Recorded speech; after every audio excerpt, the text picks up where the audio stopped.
Let's see what I got on the grill today. Look at that. Some ranchetta. Nice quick lunch. Should be pretty good. Got some metal arms for the Slash. Since they were too flexible, it was popping out the dog bones. So let's see if this helps. Well, I guess our last escapade with it lost the screws for the dang fins. Well, you can see here's that dog bone that kept popping out. Well, hopefully these arms stiffen it up. Well, none of the new parts got damaged. So yeah, I just got to replace those arms. I found it in the body. So I'm just missing the screws, and I guess I gotta Loctite them. It's the only way now. Alright, I should be about halfway done. Oh, probably a little more than halfway actually. Let's get in there. To get all the arms out, I'm gonna have to pull off the bumper. It's pretty cold in there right now. See my hand? See all the blood pooling? But either way, I'm gonna have to pull off the bumper to get to these pins right here. Then they just slide out. Same thing on the back. Pull off the bumper to slide the pin out. So to remove the bumper, it's just these two top bolts that go into the diff. And then these three back here. Then it just slides out. Then you can get to the pins. Those top bolts were a 2mm, whereas these bottom ones are a 2.5mm. Once you're done with those bolts, this pops right off.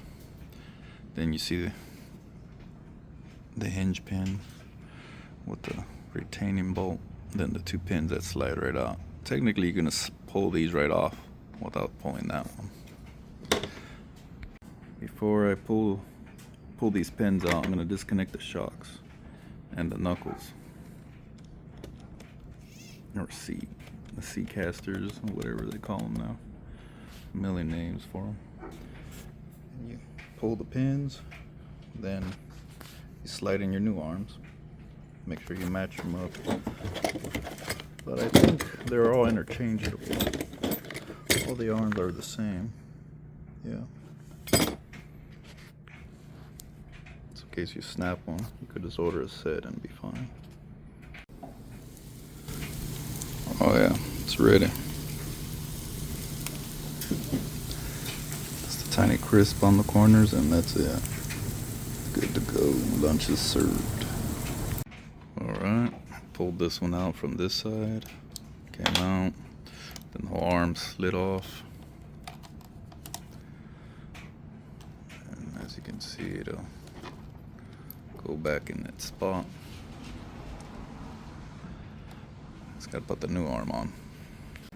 Alright, one of these new ones comes with a pin with two retainer C-clips.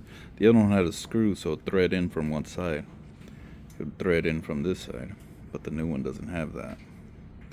So I'm gonna have to drill through this way and come out that way so that the pin could slide in.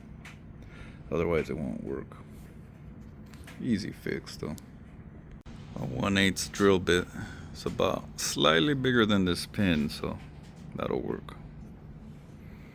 Now I gotta drill it. Alright, well you can see went right through. It's only this tiny little piece right there you have to go through. It's not much. Now you can see the pin fits there perfectly now.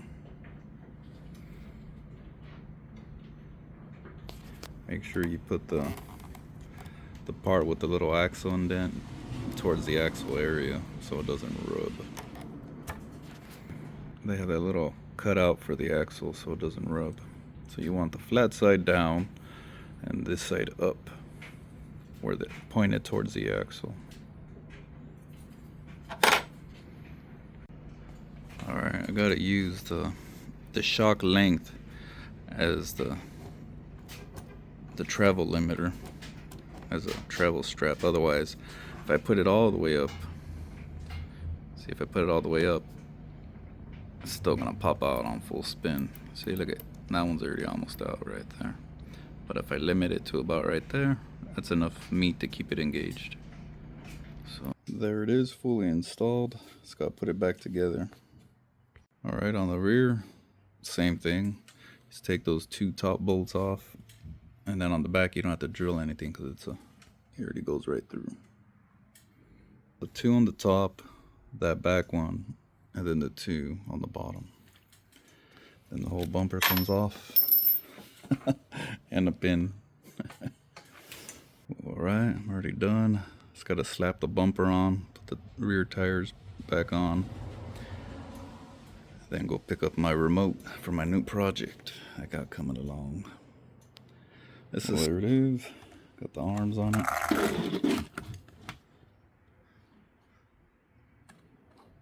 Just gotta go test drive it.